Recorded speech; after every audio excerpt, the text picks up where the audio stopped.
Gen Z thinks retirement is overrated and they're saving accordingly. This is the focus group.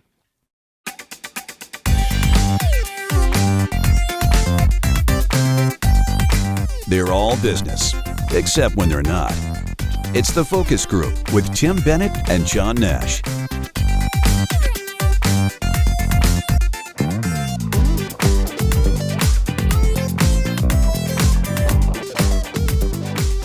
Welcome to the Focus Group. John Nash here with my good friend and co-host, Tim Bennett.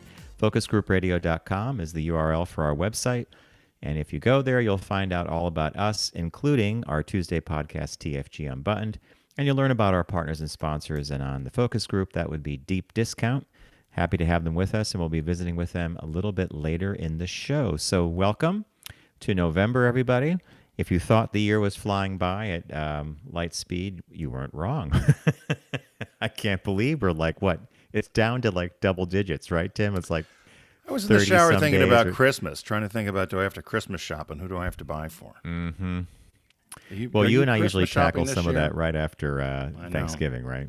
Yeah, but I was trying to figure it out. I was like, I've got some young, great nephews that I'll certainly buy for. But they all have plenty of toys. I mean, all their parents say they got plenty of toys. So I don't know. Maybe books.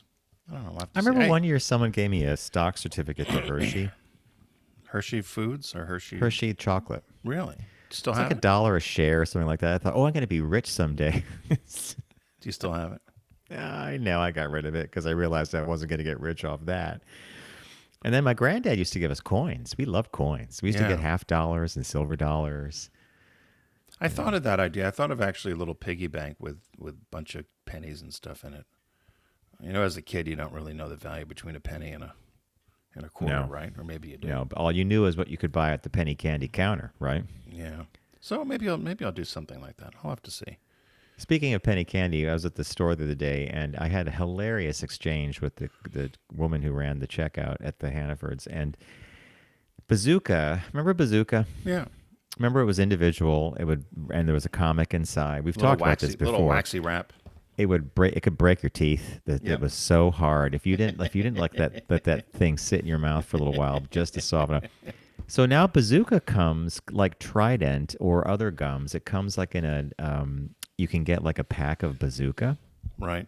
Where you are actually like. And I remember I held it up and I said to the woman, "I don't remember it looking like this." She starts laughing, and we all had, and another cashier joined in. Everybody was going down memory lane. Fireballs, wax lips. Remember the bottles with the fluid in it? You'd bite the top off. And it was just a fun kind of a conversation. And then one woman said, she goes, "Well, I'll tell you this much. Whatever we're all talking about, it doesn't cost a penny no more." No. There's a store outside of Philadelphia called Freeman's, I believe it is. Which candy store? Yeah, and they still have it's a wholesaler, but they sell retail. And it's all any sort of penny candy stuff that you remember from back in the day. Of course, you're exactly right. It's not a penny.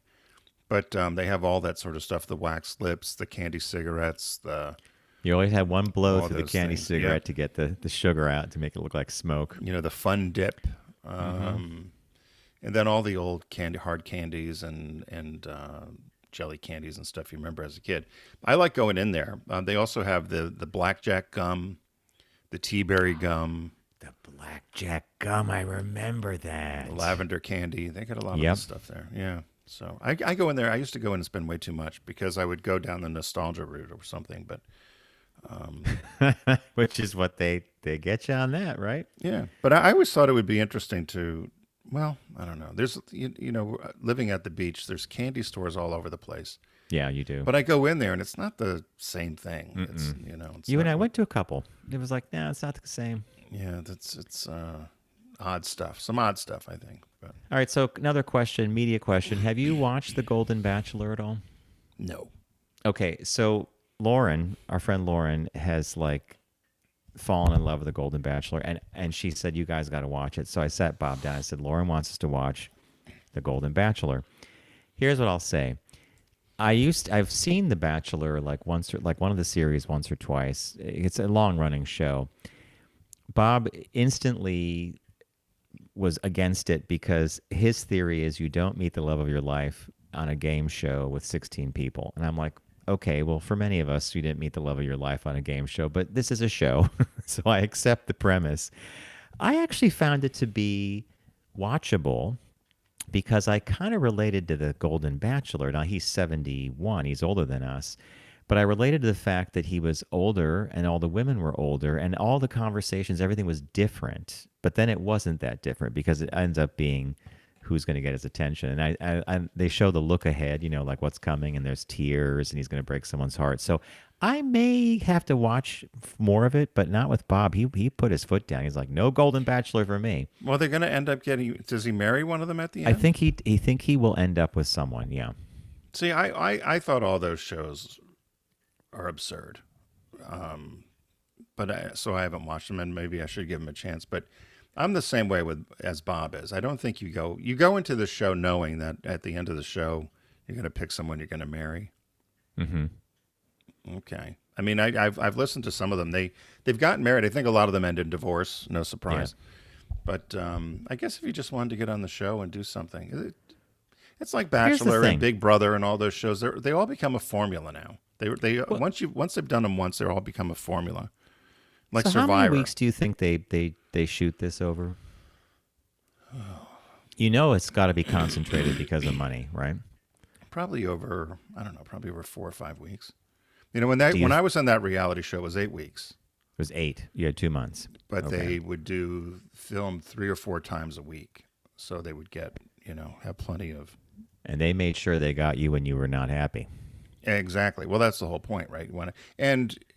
Reality is not reality, right? As we know. Putting me in size medium clothes I haven't worn since 5th grade. So to make me look overly big, overly fat, like I would wear a medium shirt with my belly hanging out and go into the store. Like that's not what I do. Or that I was giving Trixie beer, feeding her beer. So for the listeners, I did a reality pilot for it. It was called "You're So Fat and So Is Your Dog." And that was the working title. And I actually did well. I lost 23 pounds in the 6 weeks or whatever it was that I was on the actual strict diet. And Trixie lost weight too. So that was the whole premise, was to get this trainer and vet and the whole deal, and we were going to lose weight. But the other woman who was on the show, she ended up gaining weight. She was going out late at night to McDonald's and gorging herself on fast food. She ended up gaining 8 pounds, I think. So the show didn't get picked up. But you did your part. Yeah, it was quite the experience. So, but you can see where, you're coached what to say, no, and they try to create conflict, and because nobody wants to see a happy show, right? You want a conflict, you want to fight, you want the table flipped over. I agree, and I think there's going to be some tears and conflict ahead on the Golden Bachelor. I'm going to definitely watch a couple more episodes. Oh yeah, because that's the way it works. But I think I related more to them because they were older and they expressed a lot of things that we think about. How do you meet somebody? And a lot of these people had spouses who had passed away. Some were divorced. So it was like, like this guy, the Golden Bachelor, his wife, who he was his high school sweetheart, she passed away from a bad bacterial infection a little while ago. So that's nothing you expect. It was their retirement, their golden years, right? So I think Lauren's a lot like Steve, Steve at ABC TV.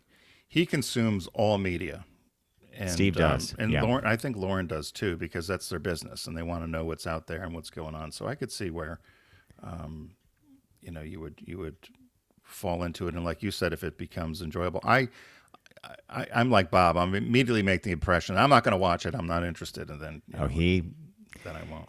It's like the thing I was talking to you about before about Las Vegas. There's fact and there's fiction. Now, the one thing that he will watch, because we think it's an interesting look at being young and being managed and having to deal with problems, is Below Decks. Yes, I watched that, and then I just stopped. I stopped like 3 years ago. Well, you got the conceit of the whole thing. It was a crew. It's guests. It's the charter. It's a lot of people with money. The big tips. But we could watch that and have it on in the background because it's usually the same thing. There's a conflict here. Someone's not doing their job. Someone's drunk. Someone's trying to get in bed with somebody. Yeah. Captain Lee's going to step in and be the father to all of them and teach them a few moral lessons. That kind of thing. Yeah. I don't know. Would you do a reality show? If I could would I do a reality show? Would I be on one or? Yeah. I guess I would if but like you, I think you walked into it with one thing, and I remember you called me from your bathroom once. You were like, "This has got to stop." Yeah, that's when they shut production down that day. I didn't realize it was still mic'd. It was like 30 people, and I was going off with you on it like this. I can't believe this. And then they're banging on the door. Tim, we can hear you. The director goes, I think we're done for the day. I think we're done for the day. Well, that's the day they kept trying to make Trixie run down the steps and fall. There was and thank God she didn't get hurt. But they wanted to make it look like she was food. Too heavy to do it. Right, and also food focused. And so they would lock her up in the bedroom and then call her and get her hyped up and then open the door. She'd come flying down and, fall off the steps and run to her food bowl because they were calling her from in there. And after a few times, I said, she's going to break her leg. So I can see why this was, this is not your hit parade. All right. If you are new to our show, then you just got the first part where we catch up with each other. We do a segment called Caught Our Eye. We bring news items that both of us found interesting. We rarely get the same ones, by the way. We visit with Deep Discount, our partner here on the Focus Group. Take a quick break. Business Birthday, the only show in the universe that does that. And this week's Shop Talk is an interesting article about how Gen Z isn't putting too much stock in retirement, and therefore they're not putting too much stock in the idea of retirement savings, or at least the way we were all taught to methodically put away a huge percentage of our income. So without further ado, Mr. Bennett, what caught your eye? What caught your eye? Here's what Tim and John found. Well, interestingly, I found a North Korean. We usually do an update from Pyongyang, but we haven't done one in a while. But I did find this one interesting. The headline out of North Korea says, North Korea is closing diplomatic missions around the world. And the subhead is, China and Russia are the only friends it needs. Oh, my God. Okay. So so this was reported through NPR and a bunch of other places, and so everyone knows the Hermit Kingdom and the kind of goose-stepping capital of the world in North Korea, that they've decided that in order to save some money, now they're blaming it on the United States because they're blaming it on UN sanctions, and they want to kind of streamline their diplomatic missions across the world.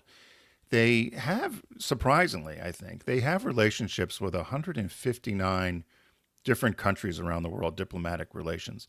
But they've only got about 50 missions or embassies around the world. So not that many compared to how many countries they have relations with. And they said most of their missions are in the former Eastern Bloc countries and non-aligned states. And they gave an example. They said, for instance, its UK embassy is they work out of a semi-detached house in kind of a poor London neighborhood. So they gave that as an example of their London embassy. But what they've decided to do is they're closing, and just did last week, or they've announced they're closing the embassy in Uganda, Angola, Spain, and Hong Kong. And Malaysia, they're wound up about. They're fighting with Malaysia, so that one's going to be closed as well. They put some "Do Not Cross" police tape across the front. There was a picture. So, and they said the list is growing, and as I said, they're blaming it on the United States and sanctions, saying that it just costs far too much money for them to have these missions and embassies open, and it's a new change in their foreign policy. It says they have a very much more focused. Or they're having a more focused approach with relations with Moscow and Beijing. Particularly, 96.8% of their trade is with China, if you can believe. Wow. So they've decided that it's not worth it for them to have all these embassies open. And they said a lot of times these embassies are really just little spy places for them. And also a place for them to launder money. Little spy places. And also illicit drugs. And they talked about a number of places. They said recently the Spain embassy, Spain was notified last week that North Korea would be leaving its embassy in Madrid due to its, in quotes, inability to develop a mutually beneficial relationship with institutions and commercial and cultural entities in Spain. And then it says, because of U.S.-led sanctions. Poor America. So they're Tim, closing is the picture that you gave me, is that actually one of their embassies? That that one with the grass growing up in front of it? That's an abandoned one. I believe one of the abandoned ones in Africa. Okay. That they left. And they said they're surprised because they had some great relations. They would take a lot of North Korean workers and put them in these countries to build things. So construction and cheap labor, and then the money would go back to the state. And so they're surprised, particularly with Angola and Uganda, because they've had relationships with them for quite some time. And they can't quite figure out why they're leaving those two countries, because they actually said they do have good relations and a more robust, embassy staff there. So that's a surprise to everybody. The fact they don't have anything in the West and are closing more, nobody's surprised about. But they really do think, as people in South Korea and the Japanese have studied, that this really is about the North Koreans putting all their efforts toward Moscow and Beijing. So it was. So I just thought that was interesting that they were now closing these embassies. News from the Hermit Kingdom. Yeah. Many listeners may or may not know, but Tim and I kind of lobbied the State Department. There was a rep from the State Department. We wanted to go to North Korea. That's when we were in Brazil, right? Yes, and Tim wanted to see some of the subway stations. There's like show things, like Paradise, Celebration, all the different stations and subway stations. Exactly. And the guy was like, no. You two will never get out. We don't need that aggravate. He immediately made it sound, after spending time with us, he's like, you two would immediately and we would never get out. That was under my house favorite arrest. part. It will take us years to get you out. So he shit canned that idea so quick. Our heads spun. We had dreams of photography in front of these. We're going to do the show there, right? We're going to do the show in North Korea. Well, they said that we had to, or the first stop, of course, and anybody goes to North Korea, you got to go buy the flowers and then go bow to the King Kim Il Sung and Kim Jong Il. You have to go bow, and then you're not allowed to show your back either. You got to back up. You just like turn Queen. Around. Yeah. Okay.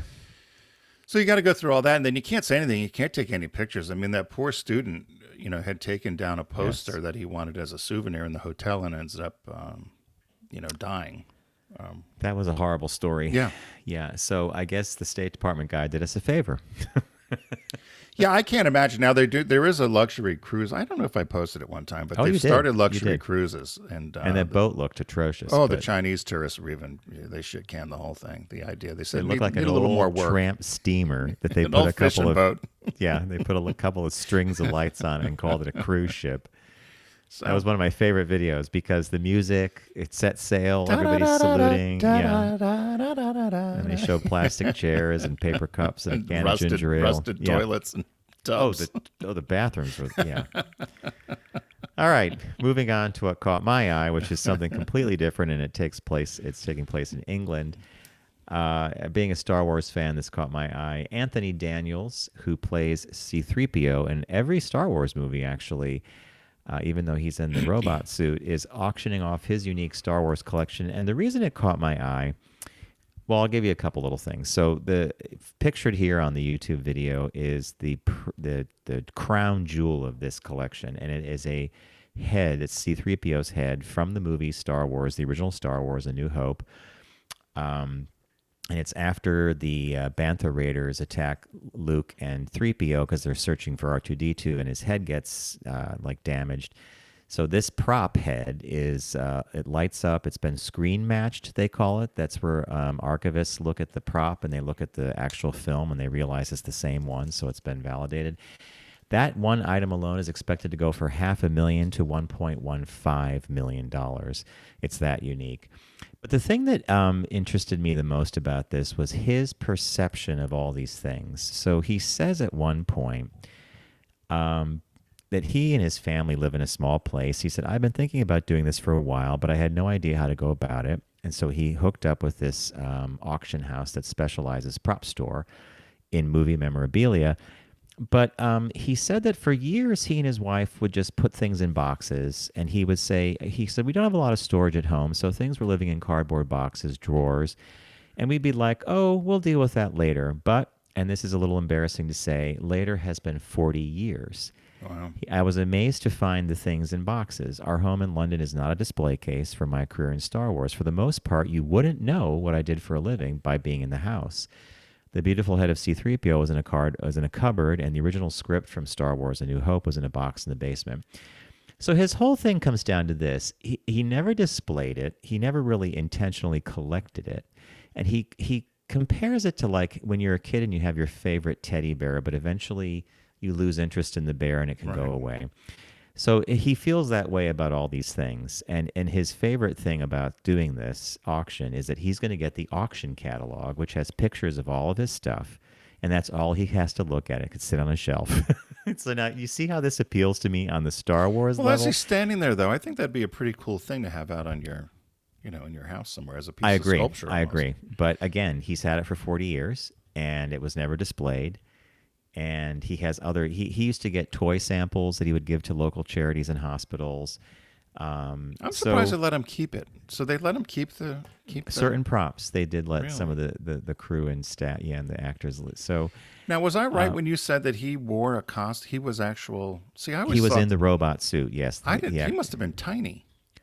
Anthony Daniels is very thin, and when he was cast for this role, it was because he was very lean and thin But he describes being on set sometimes like strapped into that suit, including the head, where they'd have to put a fan up next to him and get him cooled down, but crazy stuff like that. I mean, I would be claustrophobic if you put me in that robot suit, but How much do you think he made?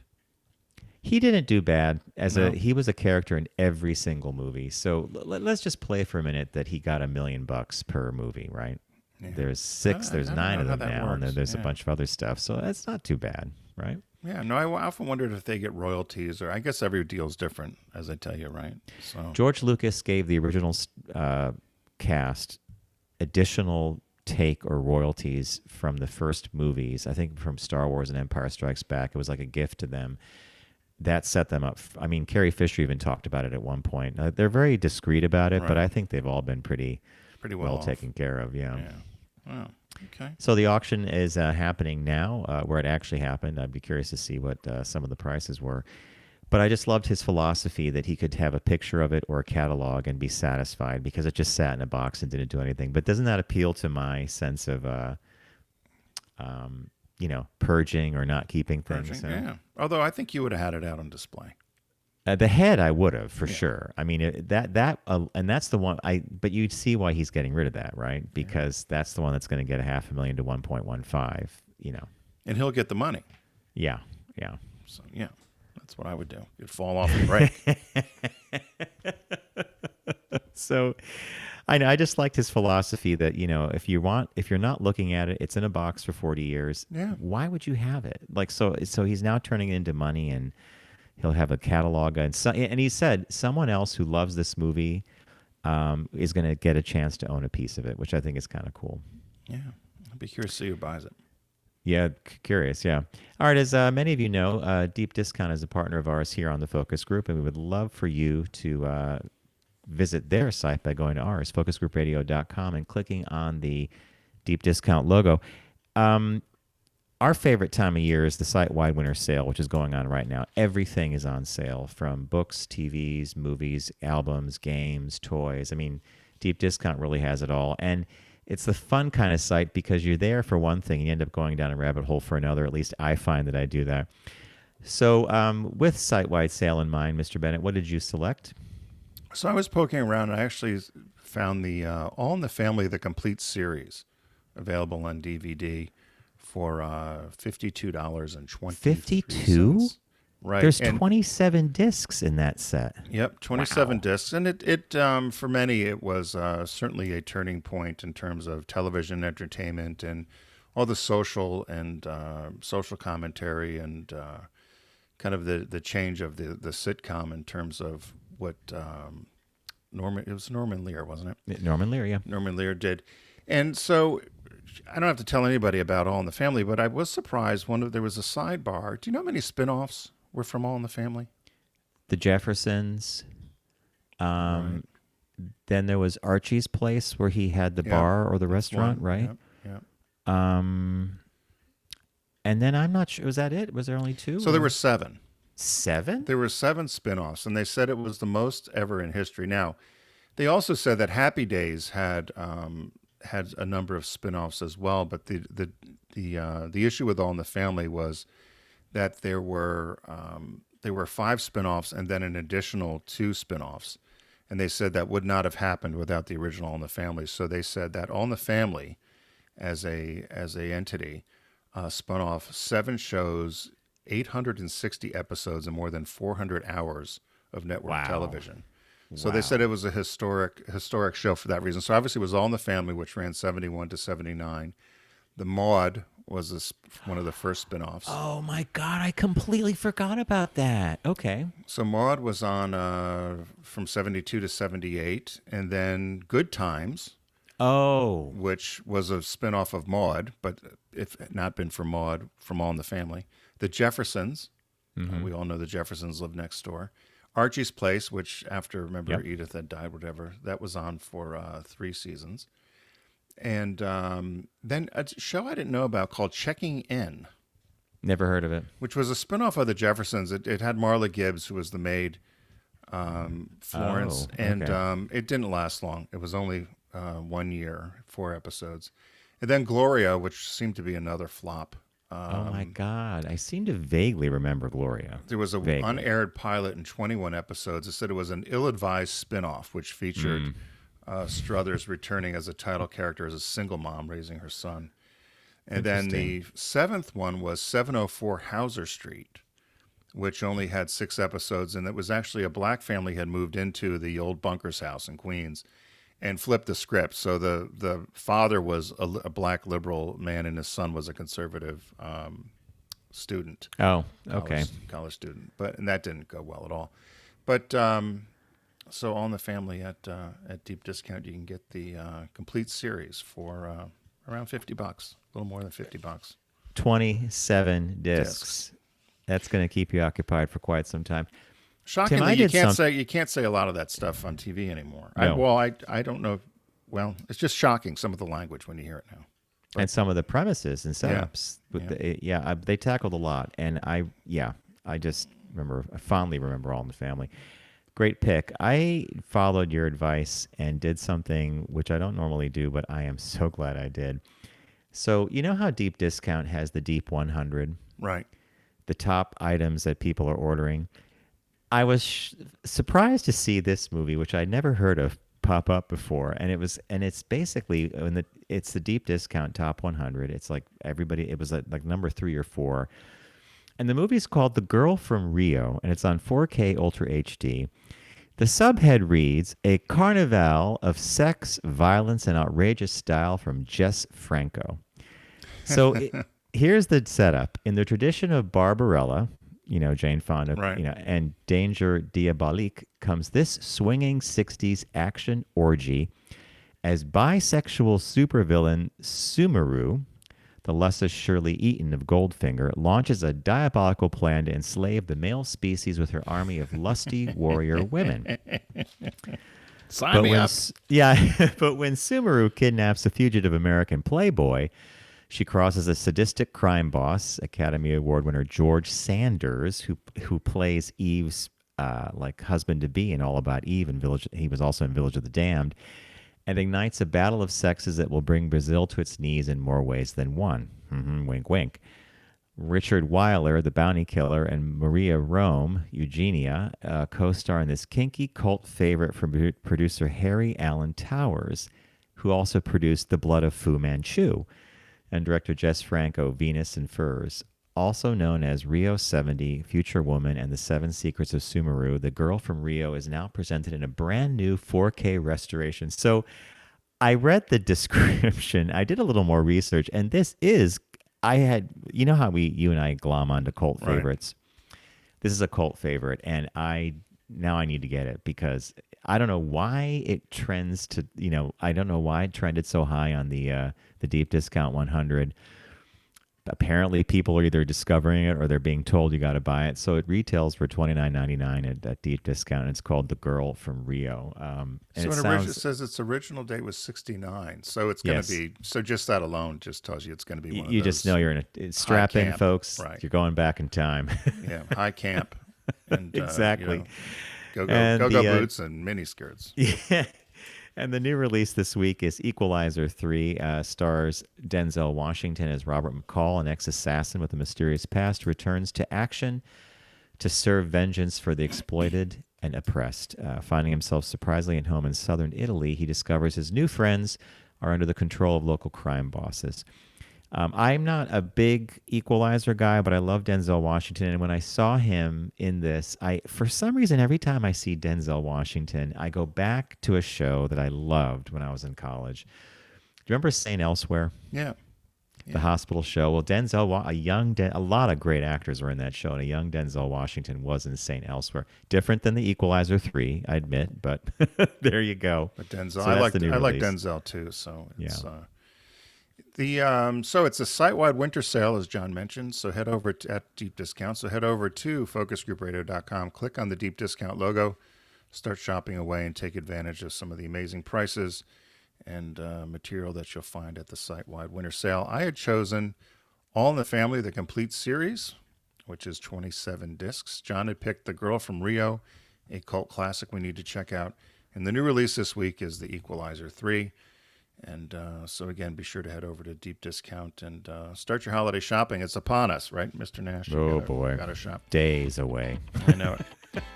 We're going to take a quick break. When we come back, we've got our business birthday and some shop talk about how Gen Z looks at retirement. So stay with us.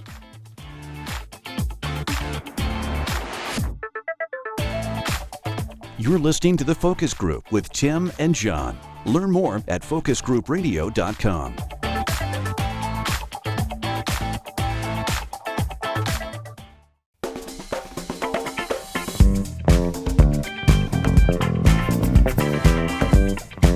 Now back to The Focus Group with Tim and John.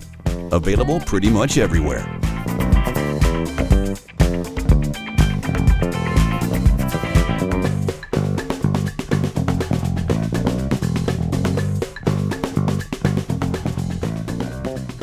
Welcome back to the Focus Group. John Nash with Tim Bennett, focusgroupradio.com.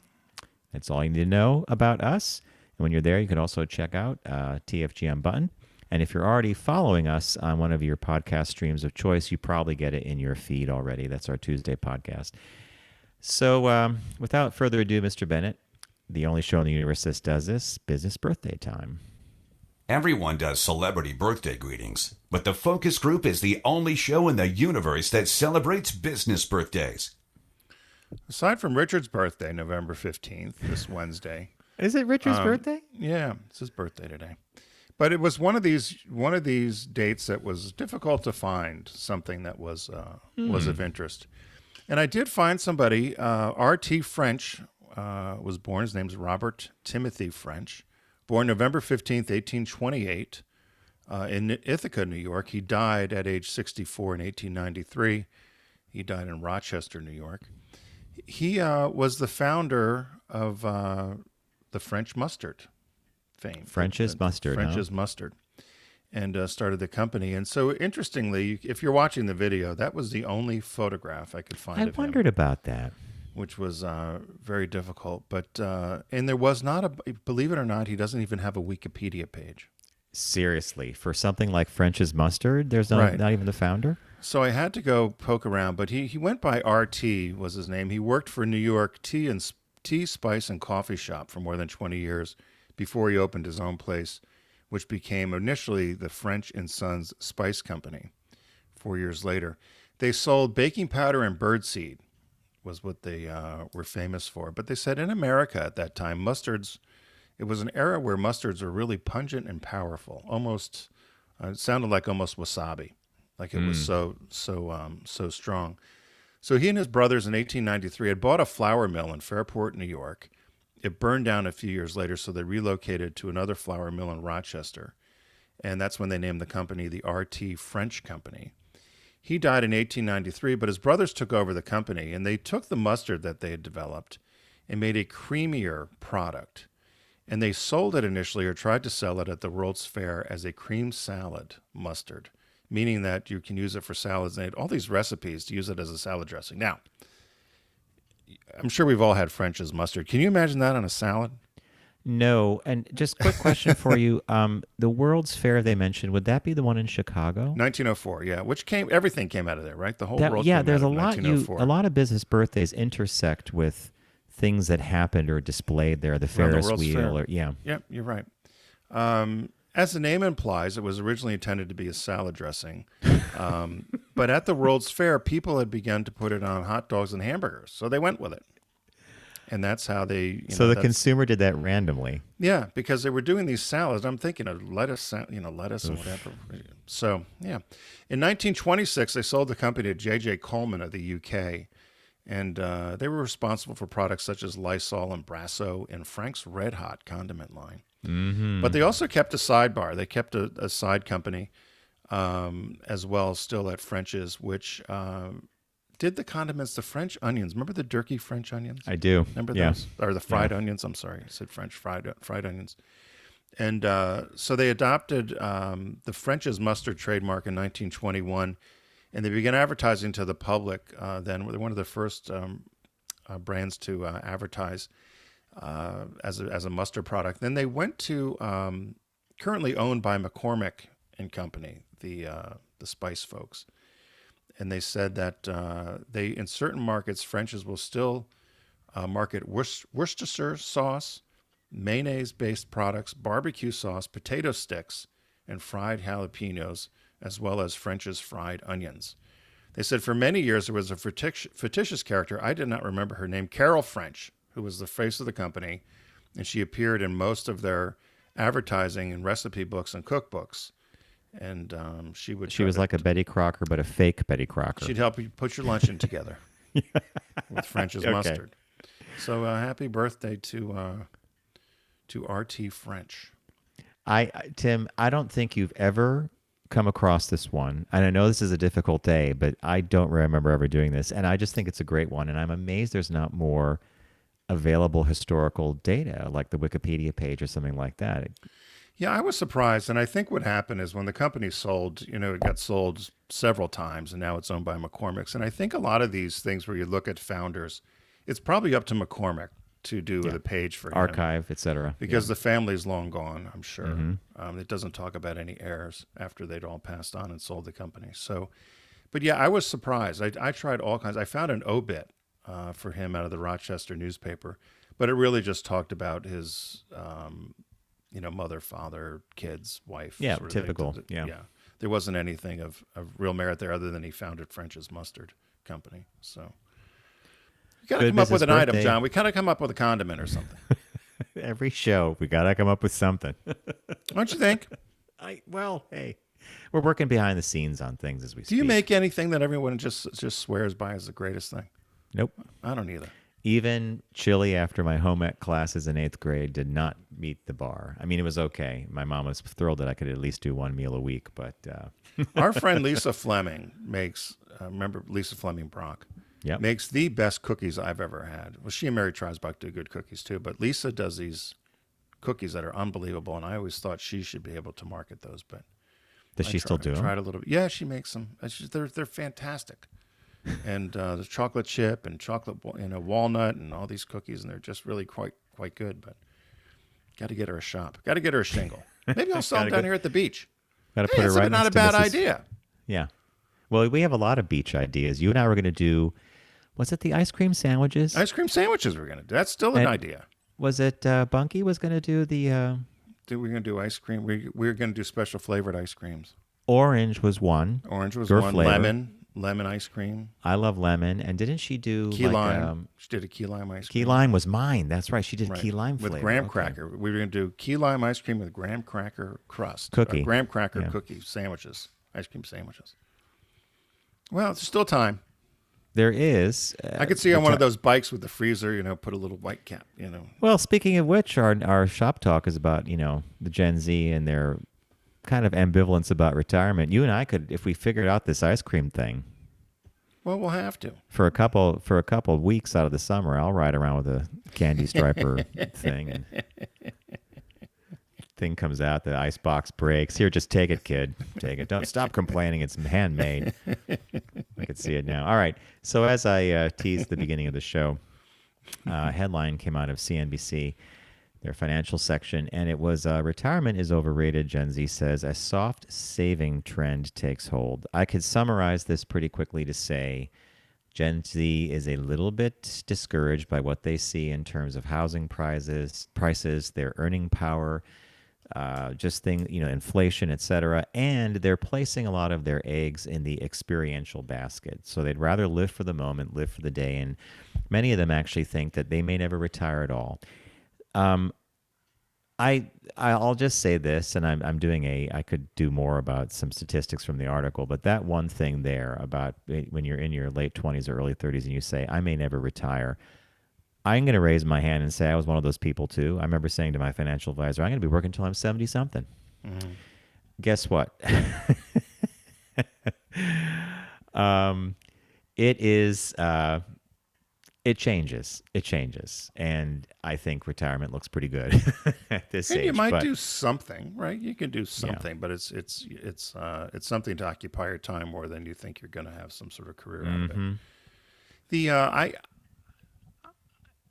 My takeaway from this, there was one particular area where it said, in addition to soaring food and housing costs, millennials and Gen Z face other financial challenges their parents did not as young adults. Not only are their wages lower than their parents' earnings when they were in their 20s and 30s, but they're also carrying larger student loan balances. Yep.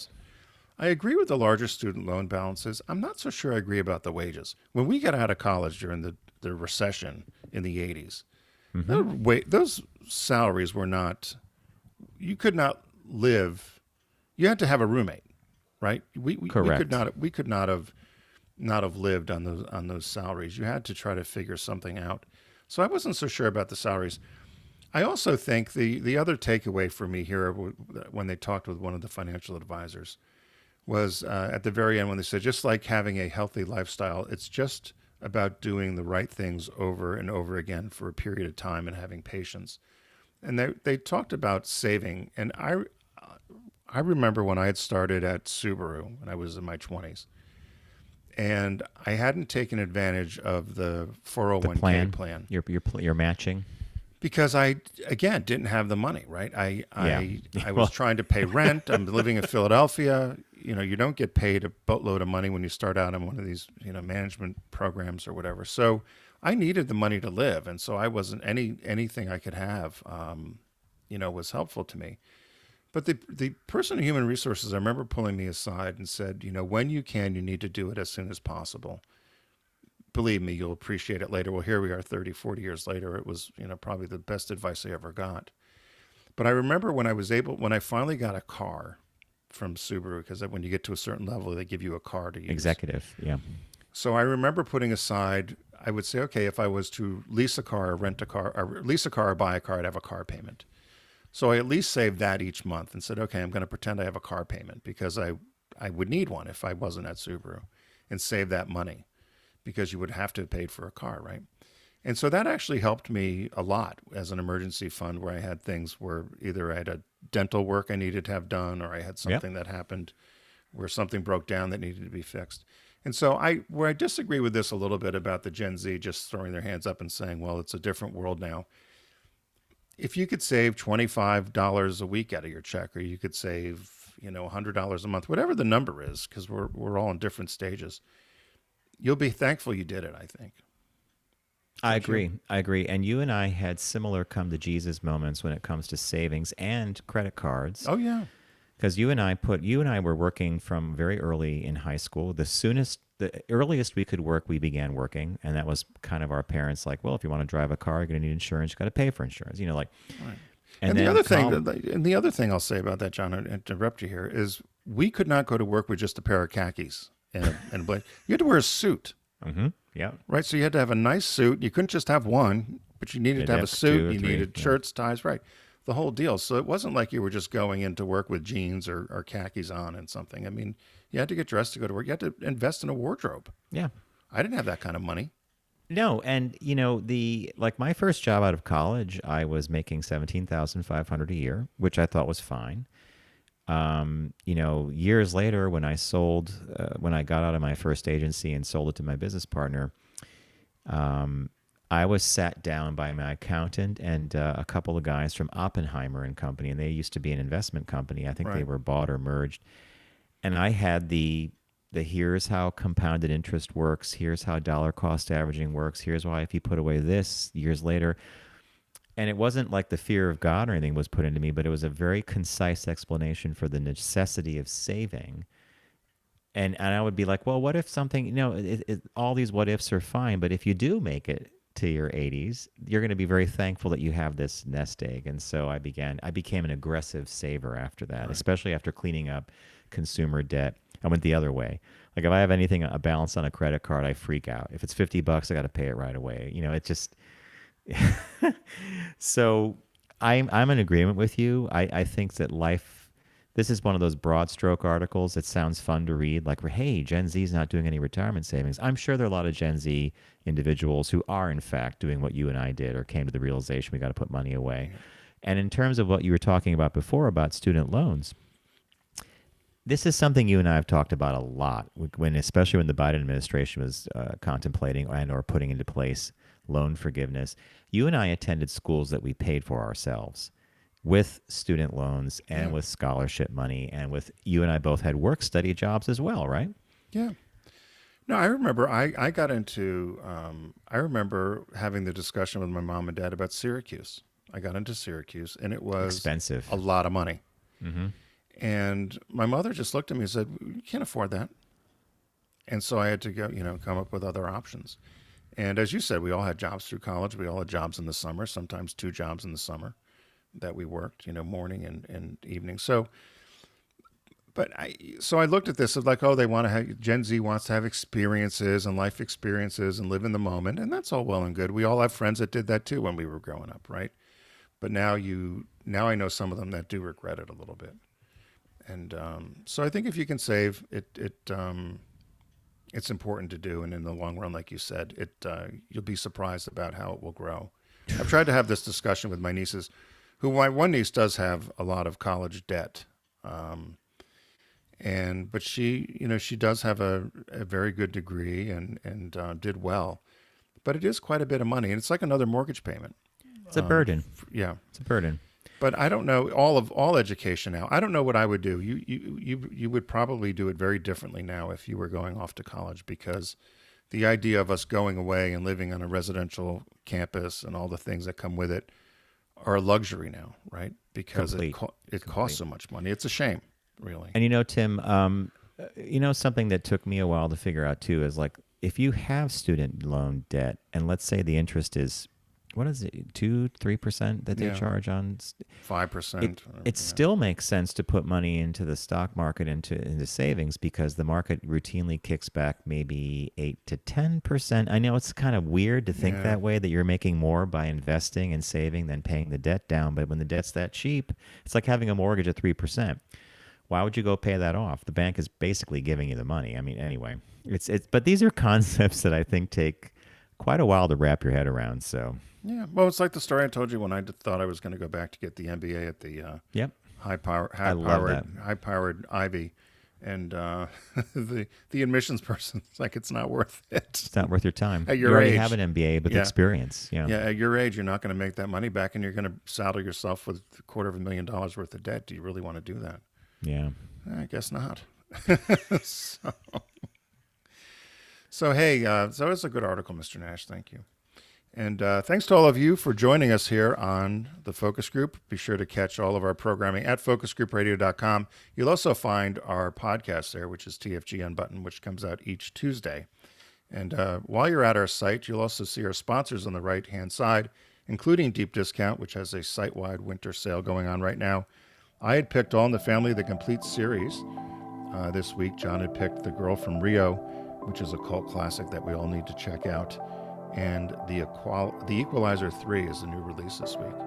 So we hope everyone has a good week. Remember, don't text and drive, arrive alive, and we'll see you next time on the Focus Group. Take care.